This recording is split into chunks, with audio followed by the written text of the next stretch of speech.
आराध्य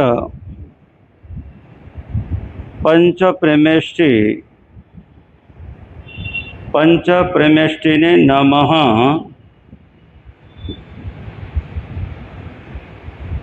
आराध्य गुरुदेव श्रमण संघ के सलाहकार तपस्वी रत्न भीष्म पितामह राज ऋषि गुरुदेव श्री सुमति प्रकाश जी महाराज, लोह पुरुष महाश्रमण महातपस्वी गुरुदेव श्री ओम मुनि जी महाराज, इन गुरु युग्म के पावन चरण सरोजों में अनंत कोटि भाव बंदन नमन कृतज्ञता का भाव।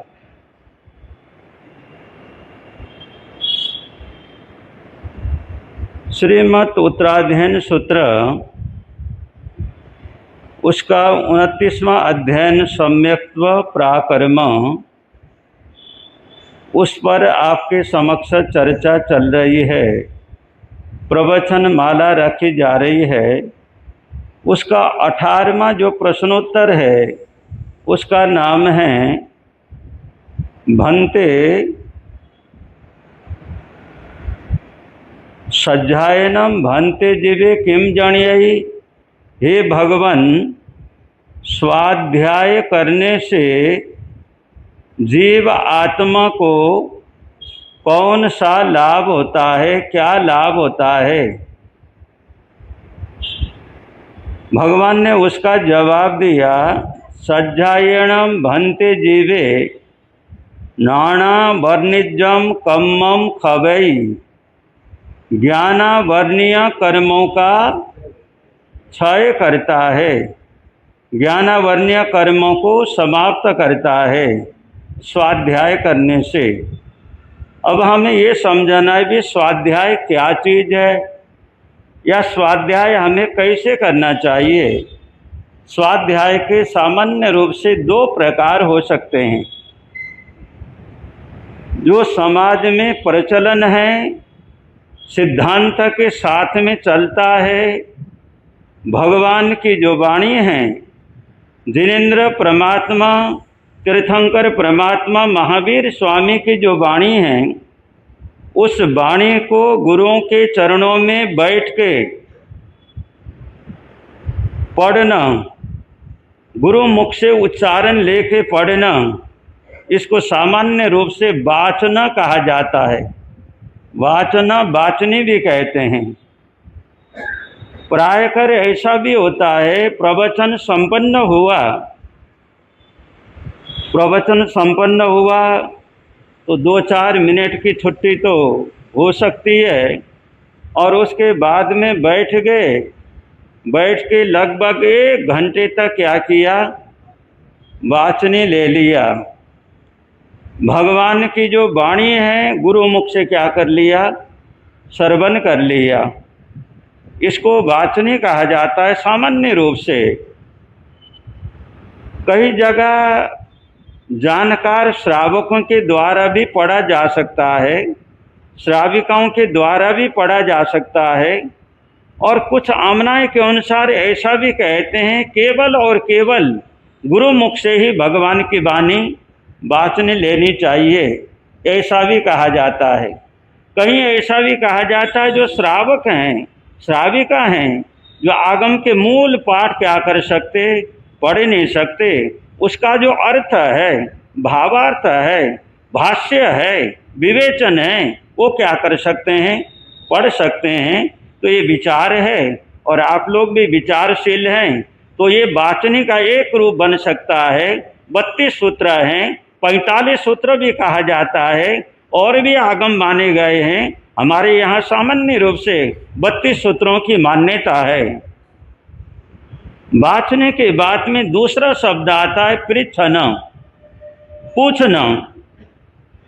यहाँ पूछना से तात्पर्य है जो हमने वाचनी लिया है उसमें हमारे मन में कोई विचार उत्पन्न हुआ, प्रश्न खड़ा हो गया, उसको गुरु चरणों में क्या करना, पूछना।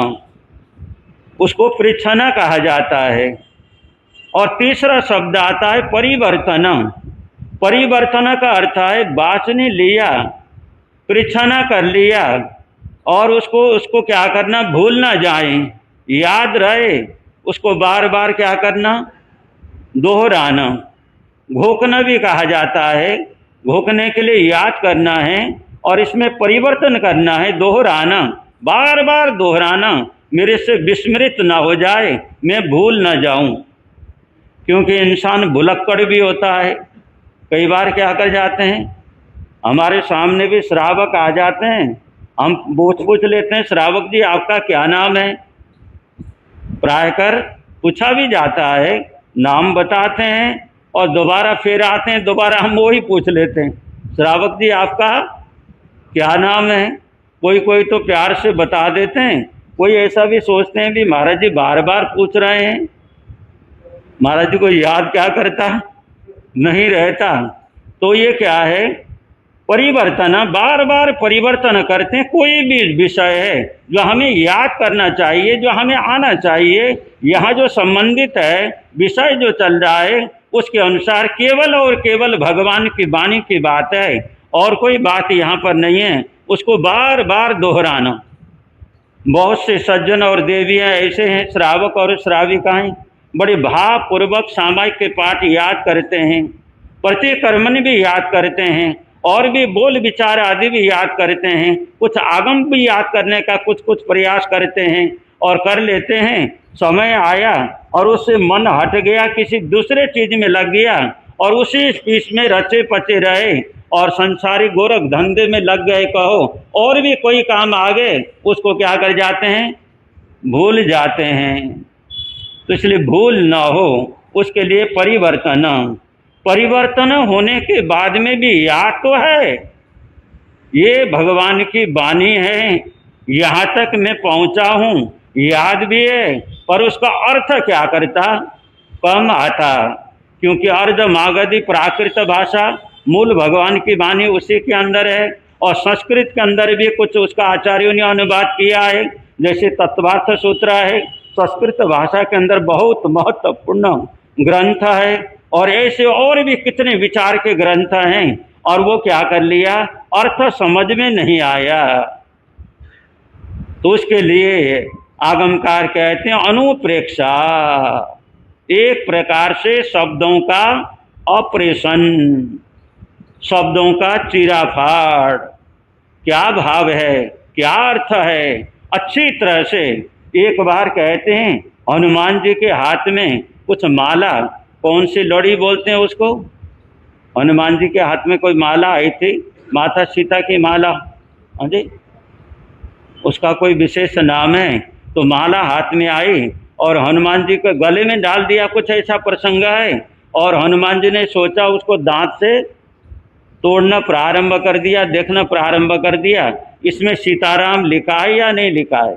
कोई भी माला, कितनी भी कीमती माला हो और कुछ भी हो, अगर सीताराम लिखा है, राम लिखा है, तो इसका महत्व है। अगर वो लिखा नहीं तो मेरे काम का, तो अर्थ आ जाए और उसका भाव आ जाए, उसके अंतस्थल में क्या है, अंतस्थल का क्या हो जाए, स्पर्श हो जाए, जानकारी हो जाए, तो कई बार मन में बहुत प्रसन्नता होती है, इसका ये भाव है। तो अनुप्रेक्षा के द्वारा शब्द पूरी तरह से क्या हो जाता है और स्पष्ट हो जाता है, इसका ये भाव है। तो अनुप्रेक्षा करना इस स्वाध्याय का चौथा कर्म बनता है। और उसके बाद में धर्म कथा, जो हमें समझ में आ गया, कई बार दूसरों को भी क्या कर लिया, सुना दिया। तो इस स्वाध्याय के कितने प्रकार हो गए, 5।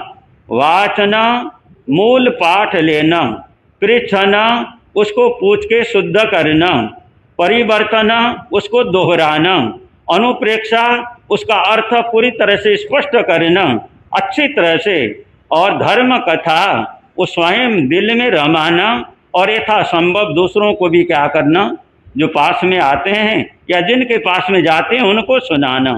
ये स्वाध्याय का कर्म है।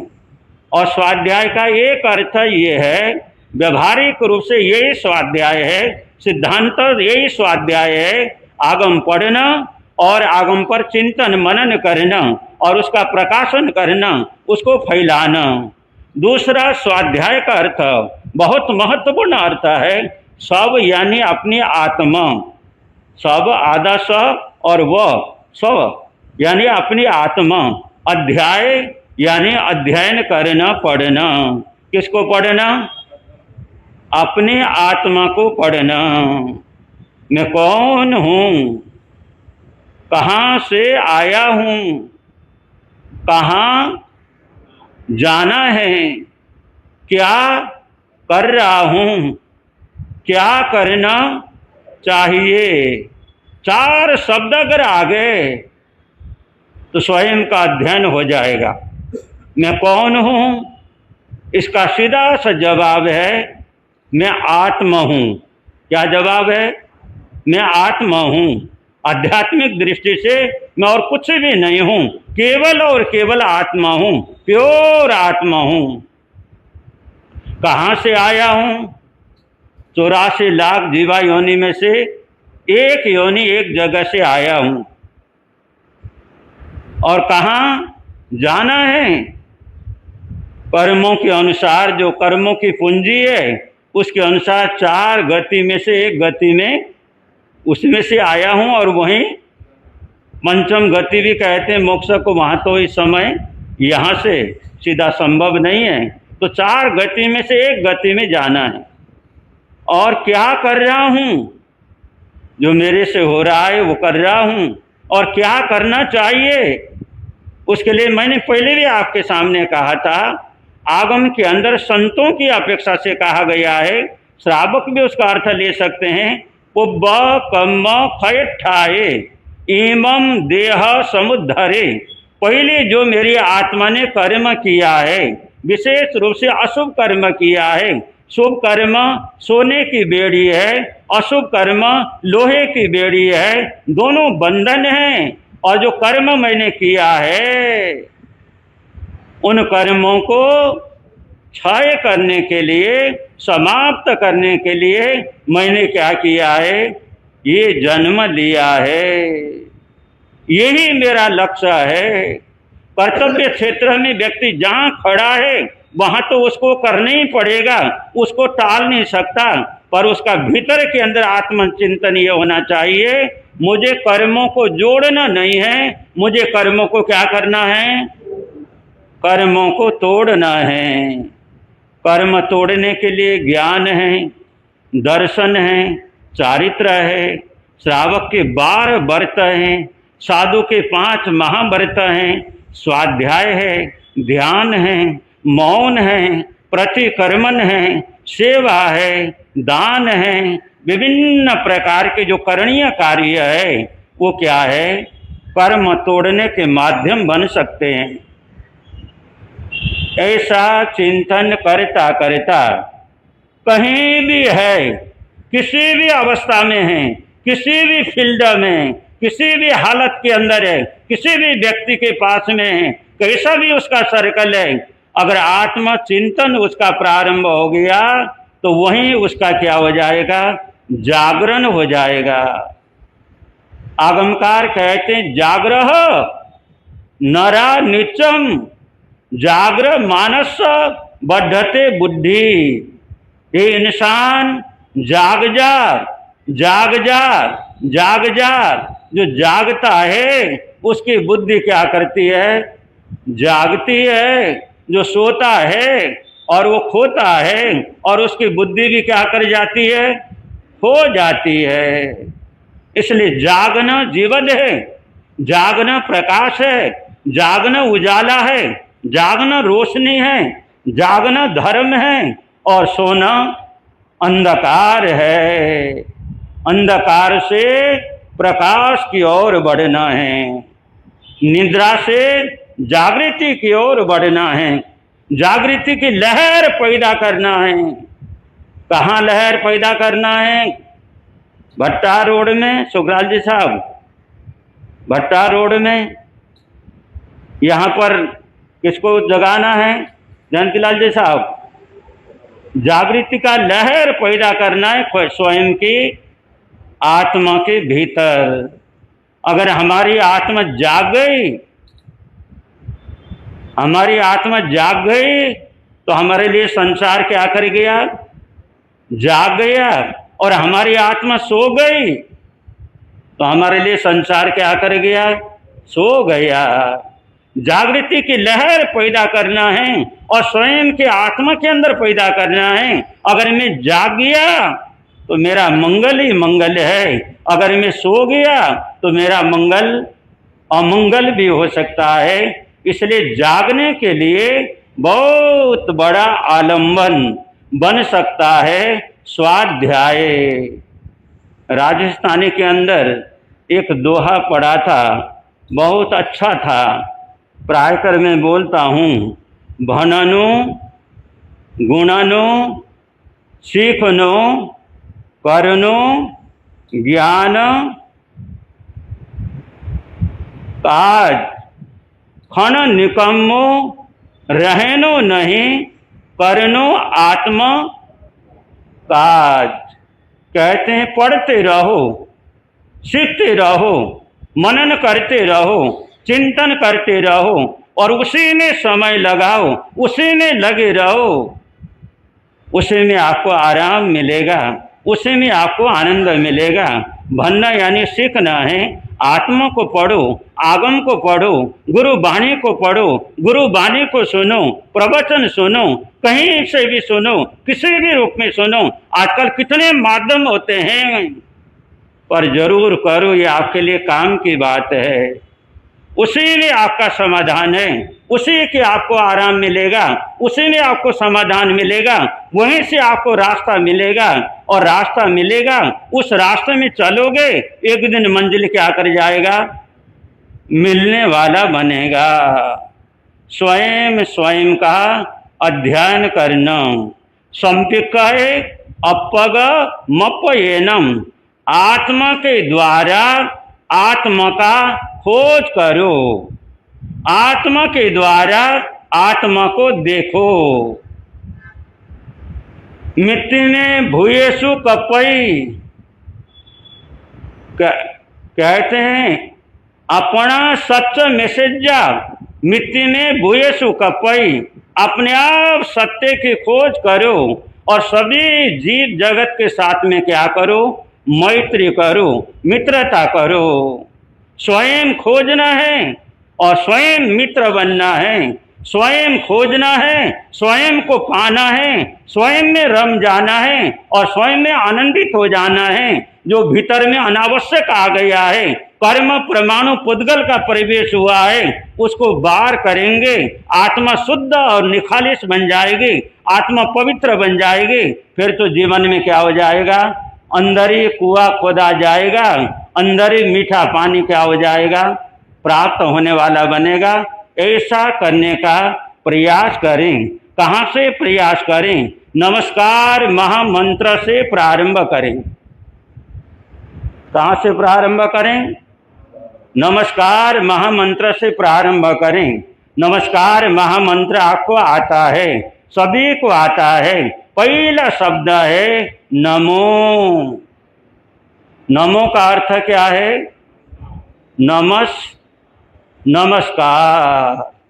स्वयं को नम्र बनाने का प्रयास करना।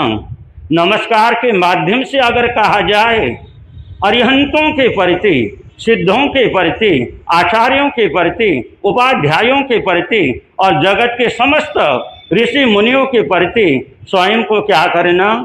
समर्पित करना, नमन करना, वंदन करना, गुणगान करना, झुकना। पहला कार्य है। अगर वहाँ झुक गए तो उसका लाभ भी बता रखा है। येषो पंच नमुक्कारो सब पाप पनाशनो मंगलानंच सभ्य सिंह परमम हवै मंगलम। इन 5 के चरणों में झुकते हैं, सभी पाप, ताप, संताप क्या हो जाते हैं? समाप्त हो जाते हैं। सब पाप पनाशनो। आराध्य गुरुदेव श्री सुमति प्रकाश जी महाराज प्रायकर संतों के समक्ष और श्रावक श्राविकाओं के बीच में भी फरमाया करते थे, नमस्कार महामंत्र का, नवकार महामंत्र का जाप जरूर करना। यथा संभव माला करो, 2 माला करो, ज्यादा 5 करो, 11 करो, और कभी मन बन जाए तो 1.25 लाख जाप करो, जरूर करो। और इसका बहुत बड़ा लाभ है। और सभी पाप इससे क्या हो जाते हैं? पाप नाश हो गए तो दुख दर्द अपने आप क्या हो जाएगा? समाप्त हो जाएगा और मंगल हो जाएगा। नमस्कार महामंत्र का अनुचिंतन, नमस्कार महामंत्र की अनुप्रेक्षा, नमस्कार महामंत्र पर चिंतन मनन। और दूसरा सामायिक के जो पाठ हैं, अरिहंतो महदेवों का पाठ, अरिहंत मेरे देव हैं, निर्ग्रंथ मेरे गुरु हैं, और जीवन भर के लिए क्या है? मैंने तत्व को धारण किया है। और इस प्रकार से प्रतिज्ञा करता है, गुरु की धारणा करता है, गुरु को दिल में बैठाता है, गुरु से ज्ञान प्राप्त करता है। और ज्ञान प्राप्त करने के बाद में अगला कर्म उसके सामने क्या है? इच्छा कारणम का पाठ आता है। इच्छा कारणम के पाठ के द्वारा हम जो गमनागमन करते हैं, चलते समय प्राण भूत जीव सत्व की विराधन होने की संभावना होती है, उसकी शुद्धि के लिए इच्छा कारणम का पाठ बहुत महत्वपूर्ण है। और इच्छा कारणम का पाठ करने के बाद में तत्सूत्री का पाठ, वर्तमान में ध्यान की बड़ी चर्चा है, ध्यान किया जाता है, ध्यान करना चाहिए। हमारे आचार्य श्री जी तो ध्यान के बारे में स्वयं ध्यान करते हैं और हम जैसों को भी क्या करते हैं? प्रेरित करते हैं। तो ध्यान की पूर्व जो पृष्ठभूमि है, आगम के अनुसार, सिद्धांत के अनुसार जो तत्सूत्री का पाठ है, उसमें पूरा ध्यान के लिए क्या किया है? मार्गदर्शन दिया है। तत्सूत्री करने नम, पायश्चित करने नम, और इस प्रकार से विषोई करने नम, विशुद्धि करने नम, पावानम कर्मानम निगान ठाए, पाप कर्मों को समाप्त करने के लिए और शरीर में जो स्वाभाविक रूप से हलचल होता है उसको आगार के रूप में रखते हुए जब तक मैं ध्यान में रहूंगा, ताव कायम ठाणेनम मणिनम जानेनम, आप तो जानते हो। तो ध्यान में बैठना, ये ध्यान की तैयारी का पाठ है। और ध्यान के अंदर जाने के बाद क्या करना? आत्मा नजर आती है तो बहुत अच्छी बात है, अगर नहीं आती है तो श्वास तो नजर आते हैं, श्वास को मन से देखो और उसके साथ में अंदर आत्मा में जाना, लोगस्व का अनुचिंतन करो। 24 तीर्थंकर भगवान जगत में प्रकाश करने वाले, उजाला करने वाले, रोशनी करने वाले, ऋषभदेव परमात्मा से लेके महावीर स्वामी परमात्मा, उनका क्या करो? स्मरण करो। उनका स्मरण करते करते आत्मा का भी स्मरण हो सकता है। और ऐसे करते करते स्वाध्याय के अंदर आपका प्रवेश हो सकता है। जो ऐसा करेंगे उनका यहाँ भी मंगल होगा और आगे भी क्या होगा? मंगल ही मंगल होगा। आज के प्रवचन में दूर मेरठ, जिसको गुरु नगरी भी कहा जाता है, गुरु निहाल नगरी, मेरठ से गुरु भक्त श्री राजीव जैन और श्री गौरव जैन सह परिवार आज यहाँ पर आए हैं। इनको बहुत बहुत साधुवाद। और आज के प्रवचन सभा में श्री संघ के पदाधिकारी और श्री संघ के पदाधिकारी महानुभाव और सदस्य और श्री संघ के भाई बहन जितने भी प्रवचन सभा में आए हैं, उन सभी को बहुत बहुत साधुवाद। आइए और चातुर्मास में रौनक लगाइए, भरपूर लाभ लीजिए ऐसी मंगल भावनाओं के साथ में। बोलिए शासनेश महाप्रभु श्रमण भगवान महावीर स्वामी की। गुरुदेव की आज्ञा से चत्तारि मंगलम अरहंता मंगलम सिद्धामङ्गलं साहुमङ्गलं केवले प्रणतो धम्मो मङ्गलं चत्वारि लोकोत्तमा अरहन्ता लोकोत्तमा सिद्धा लोकोत्तमा साहु लोकोत्तमा केवली प्रणतो धम्मो लोकोत्तमो चत्वारि शरणं प्रव्रजामि अरहन्ते शरणं प्रव्रजामि सिद्धे शरणं प्रव्रजामि साहु शरणं प्रव्रजामि केवली प्रणतं धम्मं शरणं प्रव्रजामि चार शरण दुख